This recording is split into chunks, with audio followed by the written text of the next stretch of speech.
एक चतुर व्यक्ति को काल से बहुत डर लगता था और वह सोचता था कि मेरी किसी भी क्षण मृत्यु हो सकती है। वह क्या करे? एक दिन उसे चतुराई सूझी और काल को ही अपना मित्र बना लिया। उसने अपने मित्र काल से कहा, मित्र, तुम किसी को भी नहीं छोड़ते हो, किसी दिन मुझे भी गाल में धर लोगे। काल ने कहा, ये मृत्यु लोक है, जो आया है उसे मरना ही है। सृष्टि का यह शाश्वत नियम है, इसलिए मैं मजबूर हूँ। पर तुम मित्र हो, इसलिए मैं जितनी रियायत कर सकता हूँ करूँगा ही। मुझसे क्या आशा रखते हो, साफ साफ कहो। व्यक्ति ने कहा, मित्र, मैं इतना ही चाहता हूँ कि आप मुझे अपने लोक ले जाने के लिए आने से कुछ दिन पहले एक पत्र अवश्य लिख देना, ताकि मैं अपने बाल बच्चों को कारोबार की सभी बातें अच्छी तरह से समझा दूं और स्वयं भी भगवान भजन में लग जाऊं। काल ने प्रेम से कहा, यह कौन सी बड़ी बात है, मैं एक नहीं आपको 4 पत्र भेज दूंगा, चिंता मत करो। चारों पत्रों के बीच समय भी अच्छा खासा दूंगा, ताकि तुम सचेत होकर काम निपटा लो। वह व्यक्ति बड़ा ही प्रसन्न हुआ। सोचने लगा कि आज से मेरे मन से काल का भय भी निकल गया। मैं जाने से पूर्व अपने सभी कार्य पूर्ण करके जाऊंगा तो देवता भी मेरा स्वागत करेंगे। दिन बीतते गए, आखिर मृत्यु की घड़ी आ पहुंची। काल अपने दूतों सहित उसके समीप आकर बोला, मित्र, अब समय पूरा हुआ, मेरे साथ चलिए। मैं सत्यता और दृढ़ता पूर्वक अपने स्वामी की आज्ञा का पालन करते हुए एक क्षण भी तुम्हें और यहाँ नहीं छोड़ूंगा। उस व्यक्ति के माथे पर बल पड़ गए, भ्रिकुटी तन गई और कहने लगा, धिक्कार है तुम्हारे जैसे मित्रों पर। मेरे साथ विश्वासघात करते हुए तुम्हें लज्जा नहीं आती? तुमने मुझे वचन दिया था कि आने से पहले पत्र लिखूंगा, परंतु तुम तो बिना किसी सूचना के अचानक दूतों सहित मेरे ऊपर चढ़ आए। मित्रता तो दूर रही, तुमने अपने वचनों को भी नहीं निभाया। काल हंसा और बोला, मित्र, इतना झूठ तो ना बोलो। मैंने आपको एक नहीं 4 पत्र भेजे, आपने एक भी उत्तर नहीं दिया। उस व्यक्ति ने चौंक कर पूछा, कौन से पत्र? कोई प्रमाण है? मुझे पत्र प्राप्त होने की कोई डाक रसीद आपके पास है तो दिखाओ। काल ने कहा, मित्र, घबराओ नहीं, मेरे चारों पत्र इस समय आपके पास मौजूद हैं।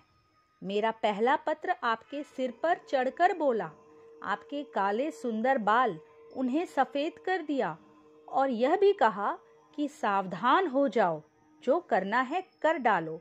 बनावटी रंग लगाकर आपने अपने बालों को फिर से काला कर लिया और पुनः जवान बनने के सपनों में खो गए।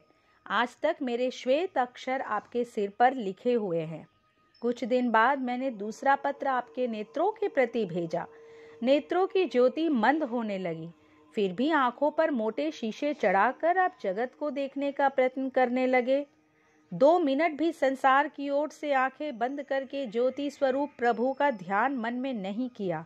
इतने पर भी सावधान नहीं हुए तो मुझे आपकी दीन दशा पर बहुत तरस आया और मित्रता के नाते मैंने तीसरा पत्र भी भेजा। इस पत्र ने आपके दांतों को छुआ, हिलाया और तोड़ दिया। आपने इस पत्र का भी जवाब न दिया, बल्कि नकली दांत लगवाए और जबरदस्ती संसार के भौतिक पदार्थों का स्वाद लेने लगे। मुझे बहुत दुख हुआ कि मैं सदा इसके भले की सोचता हूँ और यह हर बार एक नया बनावटी रास्ता अपनाने को तैयार रहता है।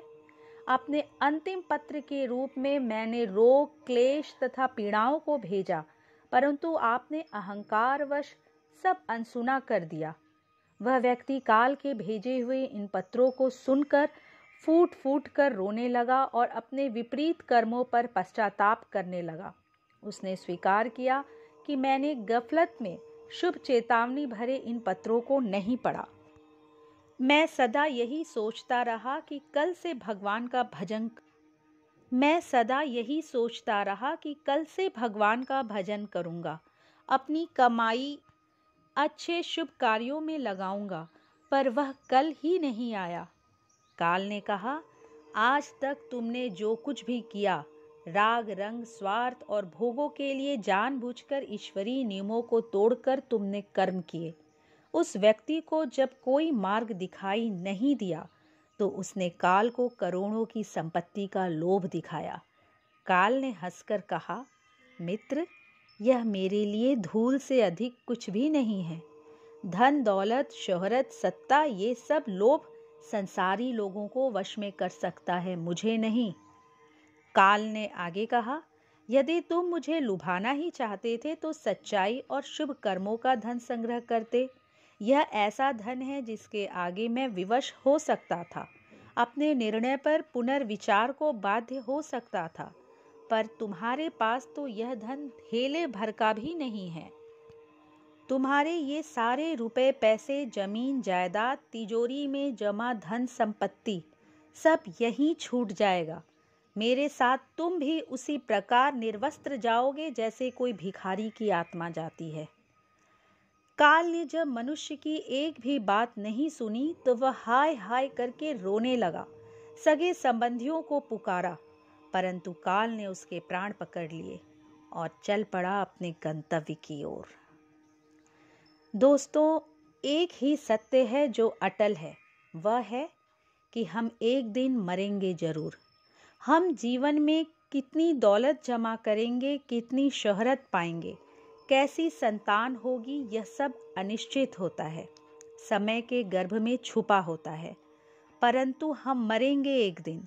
बस यही एक ही बात जन्म के साथ ही तय हो जाती है।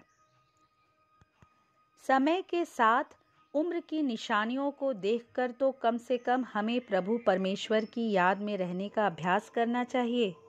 इसमें तो हर एक को, चाहे छोटा हो या बड़ा, सबको प्रभु परमेश्वर की याद में रहकर ही कर्म करने चाहिए।